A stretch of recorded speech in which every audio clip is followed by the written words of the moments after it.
Patrick Jagou, sentier d'auteur, la Jagou d'émissions littéraires produite en partenariat avec la Société des auteurs savoyards.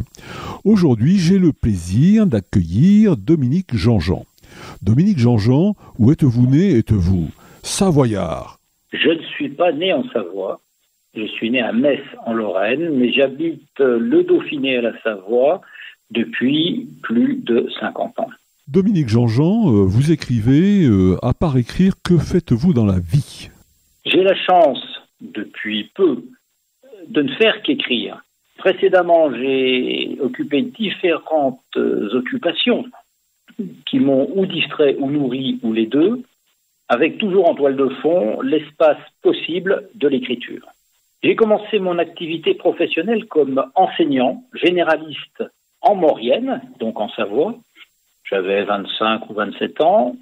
Ensuite, j'ai été enseignant technique horticole en Savoie à Chambéry, puis formateur pour adultes et longtemps dans cet environnement de la formation pour adultes et la formation professionnelle. Et j'ai essentiellement travaillé autour de la formation, de sa mise en œuvre, de son organisation et de son accompagnement. Dominique Jean-Jean, dans quelles circonstances avez-vous commencé à écrire? Je crois que j'ai toujours écrit. C'est ce que disent toutes les personnes qu'on interviewe. Quand avez-vous commencé à écrire? Depuis toujours. Aussi loin que je remonte, à l'école, quand on nous demandait une rédaction en 2 pages, j'en faisais 20. Et depuis, j'ai eu ce plaisir, mais aussi cette espèce de logorée, qui n'est pas toujours recommandable, mais j'ai toujours écrit. J'ai commencé à structurer mes écrits beaucoup plus tard, à partir de 25-30 ans, et par contre, jusqu'à très très récemment, je n'avais rien publié. Dominique Jean-Jean, pouvez-vous nous parler en quelques mots de votre livre intitulé « Dernier domicile inconnu » ?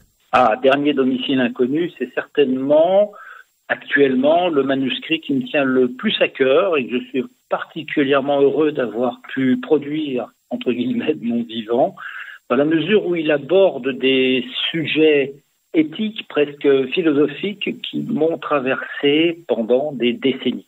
Donc j'y aborde des sujets qui gravitent autour de la mort, du corps, et de ce qu'on va en faire et de ce que doivent faire nos survivants, avec des questions dont je me suis aperçu que j'étais peut-être le seul à me les poser au moment où je les ai partagées, et j'y apporte des réponses qui, pour moi, allègent beaucoup la problématique de l'accompagnement du corps et de la cérémonie funéraire.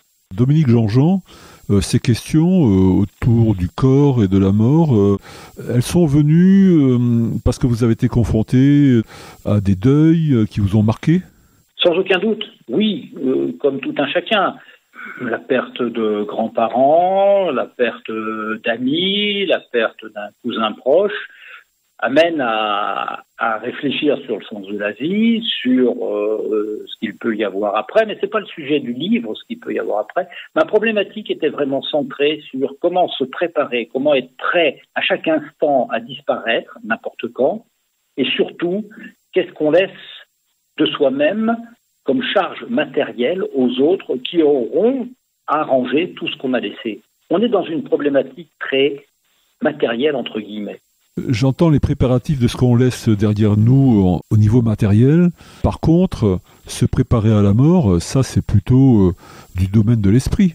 Je suis d'accord, bien entendu, d'où toute une première partie qui évoque le sujet, comment se préparer. Mais il s'avère qu'au moment où j'ai travaillé ce sujet, j'étais très focalisé sur principalement qu'est-ce que je laisse à faire aux autres.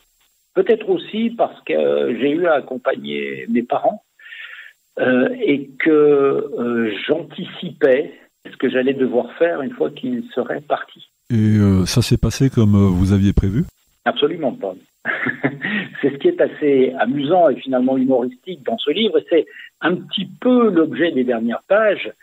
Mon héros, qui s'appelle François, consacre une tranche de vie importante à l'ensemble de ses préparatifs. Et il retrouve un certain calme intérieur à partir du moment où il croit que tout est en place pour sa disparition, qui sera un moment d'apaisement, qu'il offrira en quelque sorte à ses proches. Alors on imagine bien qu'il est le dernier à disparaître et que tout ce qu'il avait mis en place s'avère totalement inopérant, caduc, obsolète.